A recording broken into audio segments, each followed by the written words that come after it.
Alors, on va un peu personnaliser cet espace de travail en fonction de l'orientation d'un travail, si c'est un travail plutôt qui est orienté vers le print ou plutôt vers le numérique. Alors, pour le personnaliser, on va s'orienter vers tous les menus qui sont là-haut. On va aller sur édition. Déjà, en quelle couleur, on va s'assurer en quelle couleur on travaille. Donc, édition, couleurs, les couleurs à l'écran, le moniteur RVB, le CMJN. Alors ça, c'est une conversation que vous devez avoir un peu aussi avec les imprimeurs. C'est quel type de CMJN vous allez utiliser pour l'espace de travail. Ça dépend de l'orientation que vous allez encore une fois donner à votre travail. Donc encore une fois, le moniteur, ici, vous avez un espace de travail. Donc vous choisissez les couleurs en fonction de vos besoins. OK. Édition, ensuite, une fois que vous avez déterminé vos couleurs, vous pouvez les modifier à tout moment. Dès que vous aurez des couleurs sur votre travail, vous pouvez les convertir à tout moment en CMJN, etc. En niveau de grille, en RVB. On peut toujours revenir et modifier notre travail en cours en fonction de l'orientation. C'est-à-dire qu'une affiche que vous avez créée, vous savez que le passage des couleurs CMJN au RVB risque de ne pas être évident. Vous faites la conversion en RVB, vous faites des tests pour voir si ça fonctionne bien, car il y a des couleurs, enfin il y a des passages de couleurs, d'une couleur en CMJN en RVB, il y a des choses qui ne fonctionnent pas bien. Ensuite, donc on a vu les couleurs, vous avez les paramètres, alors les préférences, les paramètres, donc exporter les paramètres, importer les paramètres. Donc ça, c'est une fois que vous avez tout paramétré, vous pouvez les exporter, vous pouvez en importer si vous en avez déjà de près. Et on va voir maintenant les préférences, donc de manière à avoir notre espace de travail qui va être optimisé, encore une fois. Alors, général, l'incrément clavier. Alors, qu'est-ce que l'incrément clavier? C'est-à-dire que quand vous avez créé un objet, donc imaginons que je mette l'incrément clavier à 10 mm, 10 mm, ok. Je vais faire ok, et après, imaginons que je crée un petit objet. Donc, l'incrément de clavier, 10 mm, avec les flèches haut et bas, me déplace ce petit carré de 10 mm à chaque fois. C'est ça l'incrément clavier. Donc si je modifie l'incrément clavier et que je lui mets 1 mm cette fois, le déplacement avec mes flèches du pavé numérique, les flèches haut et bas, gauche et droite, par contre me déplace le petit carré d'un seul millimètre à chaque fois. Alors on revient à nos préférences générales. Alors on ne va pas toutes les évoquer parce qu'il y en a énormément.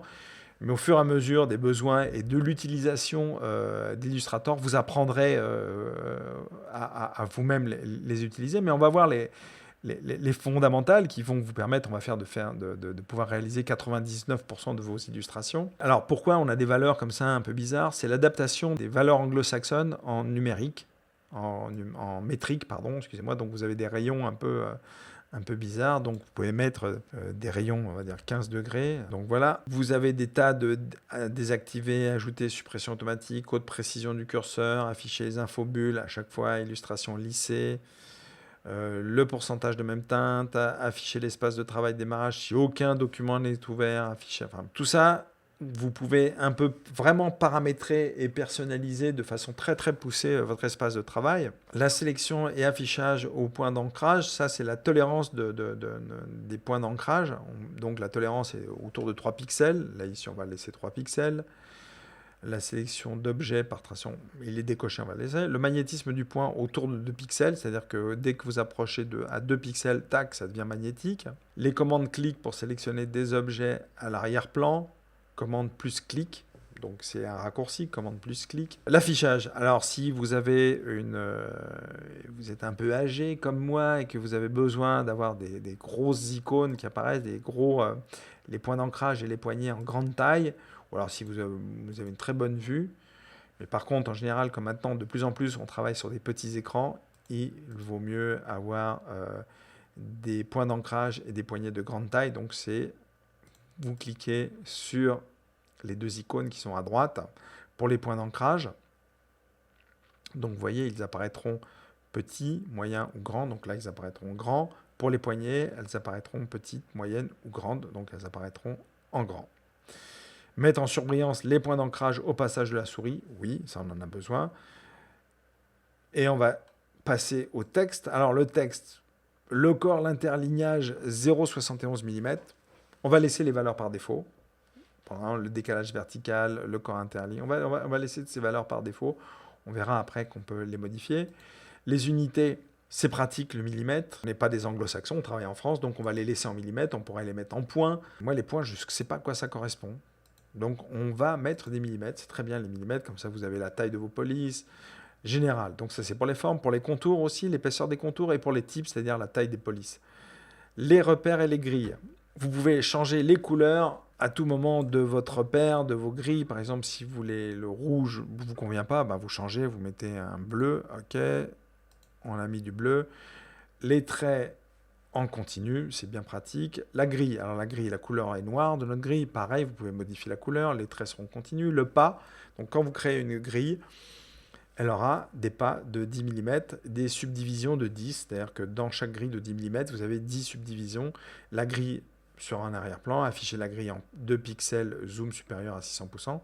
Ça, c'est une des nouvelles fonctionnalités d'Illustrator qui permettent justement de dessiner sur les grilles de pixels. C'est bien pratique quand vous faites des petites choses, des petits pictogrammes, et pour pas avoir justement l'effet de pixelisation d'escalier un peu qu'on voit.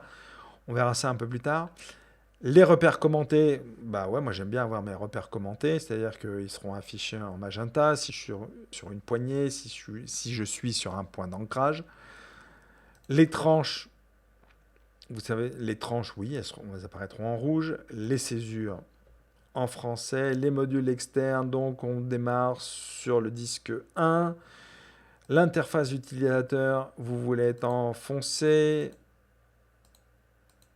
très clair, blanc, luminosité, c'est peut-être trop. Voilà, vous pouvez vraiment paramétrer la couleur de la zone de travail, faire correspondre à la luminosité de l'interface utilisateur. La performance du GPU, c'est-à-dire performance du GPU, le zoom animé, il va se caler sur la carte graphique et ça va permettre d'accélérer encore plus vite les zooms.